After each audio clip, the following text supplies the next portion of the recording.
Transmis par l'ambassadeur de France à Alger, le président Tebboune reçoit un message de Macron. Le président de la République, M. Abdelmadjid Tebboune a reçu, mercredi à Alger, l'ambassadeur de France en Algérie, M. Stéphane Romantet qui lui a transmis un message du président français Emmanuel Macron, a indiqué un communiqué de la présidence de la République. Le président de la République, M. Abdelmadjid Tebboune a reçu, ce jour, l'ambassadeur de France en Algérie, M. Stéphane Romantet qui lui a transmis un message du président de la République française, M. Emmanuel Macron, a précisé la même source. L'audience s'est déroulée en présence du directeur de cabinet à la présidence de la République, M. Mohamed Nadir Larbaoui, a conclu le communiqué Affaire Jamel Benzema, les déclarations choquantes des accusés. Le procès en appel des auteurs présumés de l'assassinat de Jamel Benzema le 11 août 2021, à l'Arba'a Athènes, s'est ouvert, hier, devant chambre criminelle près la cour d'Alger. Plus d'une dizaine d'accusés, condamnés en première instance à la peine capitale, se sont succédés à la barre. Le procès des 94 accusés poursuivis dans l'affaire de l'assassinat de Jamel Benzema le 11 août 2021, à l'Arba'a Athènes, à Tizi Ouzou, dont 75 en détention et 19 en liberté, s'est ouvert hier au tribunal de Dar el Beïda. La décision de le délocaliser de la cour d'Alger a été prise à la demande des avocats, vu le nombre important des mis en cause. L'affaire revient une année après avoir été jugée par le tribunal criminel de première instance, et à la suite de l'appel introduit contre le verdict par toutes les parties civiles, procureur général et accusés. Avant même que la présidente entame les auditions, Memokrane Ait Larbi lui demande de libérer les accusés des menottes qui ligotent leurs mains. Vous devez tous comprendre que ces menottes ont été maintenues pour des raisons de sécurité, vu le nombre important d'accusés, lui répond la présidente. Monsieur Mustapha Bouchachi emboîte le pas à son confrère, durant toute ma carrière, je n'ai jamais vu des accusés à l'audience avec des menottes, entourés de centaines de policiers. La présidente, je vous défie de me trouver cette centaine de policiers. Il y a 47 condamnés à mort dans la salle. Certes, pour moi, l'affaire reste celle du droit commun et sa seule spécificité est le nombre important des détenus. L'accusé qui viendra devant la barre n'aura pas les menottes. S'il se sent fatigué, il aura une chaise et le temps nécessaire pour qu'il se repose. Concentrez-vous sur ce qui est principal, pas sur des détails, suggère-t-elle, avant d'appeler à Guy Zetri, qui apparaît sur les vidéos diffusées sur les réseaux sociaux avec un pull marqué aux lettres de Rezax. J'ai suivi la foule jusqu'au commissariat, où un policier m'a demandé d'aller voir ce qui s'y passait. Je suis rentré normalement par la fenêtre, dans le fourgon de la police où se trouvait le défunt, déclare-t-il, tout en niant avoir donné 2 coups de couteau à Benzema, mais la présidente le confronte aux enregistrements vidéo qui l'impliquent. Il lâche: il n'y a aucune preuve de ce que vous dites. Puis il éclate en sanglots: les policiers voulaient me déshonorer. Ils m'ont dicté ce que je devais dire.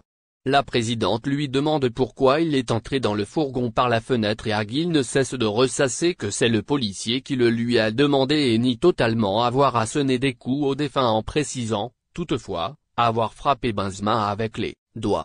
J'ai agi sous l'effet de l'alcool. La juge appelle Idirouardi, qui apparaissait sur les vidéos en train de couper la tête du corps calciné du défunt avec un cutter.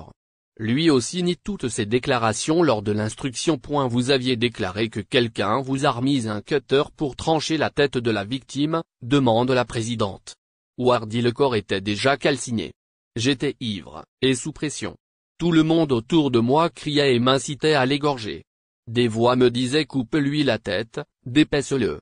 Je n'étais pas dans mon état. Lorsque je me suis rendu compte de ce que j'ai fait, j'ai pris le cutter et je l'ai jeté. La juge: vous aviez dit que lorsque le cutter s'est cassé, vous aviez donné des coups de pied à la victime pour détacher la tête de son corps. L'accusé: j'ai commis une erreur.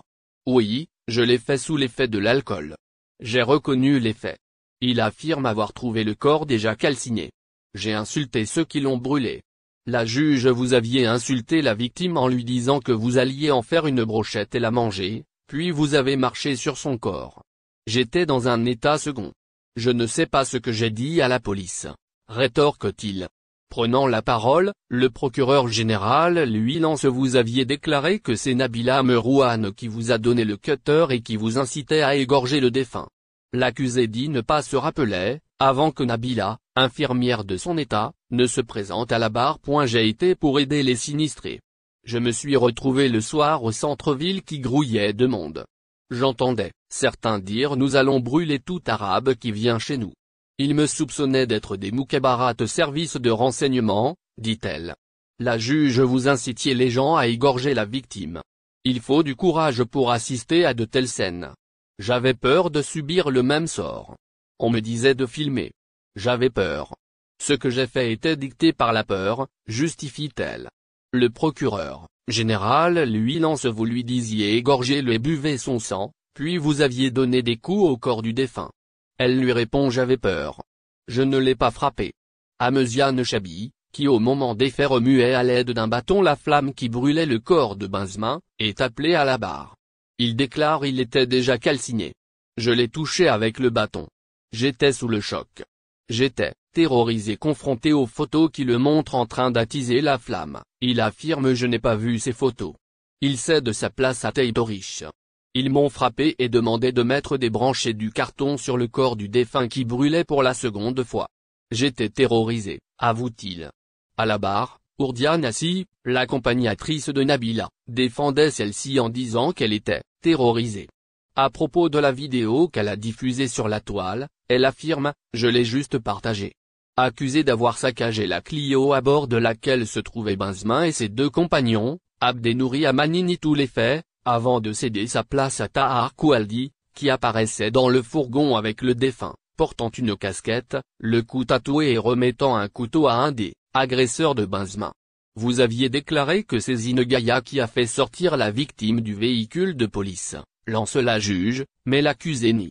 Vous aviez diffusé une vidéo dans laquelle vous disiez avoir tué Benzema parce qu'il brûlait la forêt et que vous aviez des preuves de ce que vous avanciez. L'accusé: j'étais sous l'effet de la drogue et l'alcool. J'ai dit ce que j'ai entendu. La présidente exhibe des photos et demande à l'accusé s'il se reconnaît. Réponse: ce n'est pas moi. C'est votre visage et votre casquette. Il lui répond: ça peut être un montage. Ahmed Guerre est appelé à la barre. Il déclare que ses aveux ont été faits sous la pression. Je n'ai jamais vu de caméra. Il me dictait ce que je devais dire, dit-il. La juge le ramène aux photos. J'ai mis du carton sur le corps du défunt pour le couvrir, argue-t-il. La juge: la flamme était allumée. L'accusé: oui, c'est vrai, le carton attisait le feu, mais je ne savais pas ce que je faisais. Quand ils l'ont fait sortir du véhicule, les gens ont commencé à le Benzema frapper. Je les poussais pour qu'il ne monte pas dans le véhicule. Les auditions se poursuivaient en fin de journée et reprendront aujourd'hui. N'oubliez pas, abonnez-vous à notre chaîne Olive News et activez les notifications pour recevoir nos publications en temps réel.